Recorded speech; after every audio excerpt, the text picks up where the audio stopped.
First ಅವರು actually entry ಆಗಿರಲಿಲ್ಲ ರಾಬರ್ಟಲ್ಲಿ. So ನಮ್ದು ನಾವು ಶೂಟ್ ಮಾಡ್ತಿದ್ವಿ. ನಾನು ಸೈಜ್ ಅಪ್ ಆಗಿ ಐ ಹ್ಯಾಡ್ ಟು, ಯಾಕಂದರೆ ಬೇರ್ ಬಾಡಿ ಫೈಟ್ ಇತ್ತು ಅಂತ ಸೈಜಿಂಗ್ ಅಪ್ಪಲ್ಲಿದ್ದೆ. ಒಂದು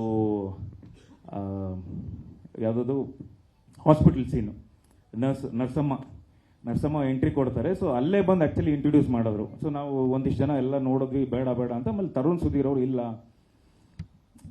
ವಿನೋದ್ ಪ್ರಭಾಕರ್ ಹಿಂಗಿದ್ದಾಗ ಆಪೋಸಿಟ್ ಆ ಥರದ್ದು ಒಂದು ಹುಡುಗಿ ಬೇಕು ಅಂತ. ನಾವೆಲ್ಲ ಬಂದು ಈ ರೇಂಜಲ್ಲಿ ನೋಡ್ತಿದ್ವಿ ಹೀರೋಯಿನ್ ಬರ್ತಿದ್ದಾರೆ ಅಂತ, ಎಲ್ಲಿ ಬಂದಿಲ್ಲ ಅಂತ. ಇವ್ರು ಈ ರೇಂಜಲ್ಲಿ ಬಂದರು, ಈ ಲೆವೆಲಲ್ಲಿ ಬಂದರು. ನಾವು ಎಲ್ಲಿ ಹೀರೋಯಿನ್ ಅಂದರು, ಇಷ್ಟೇ ಸಣ್ಣ ಬೇರೆ.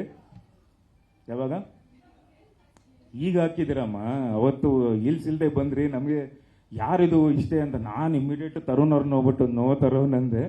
ಅಂದರೆ ನನಗೇನು ಅಂದರೆ ವರ್ಕೌಟ್ ಆಗಲ್ಲ ಸ್ಕ್ರೀನಲ್ಲಿ, ಇಬ್ರು ಪೇರ್ ಚೆನ್ನಾಗಿರಲ್ಲ ಅಂತ ಅಂದ್ಕೊಂಡಿದ್ದೆ.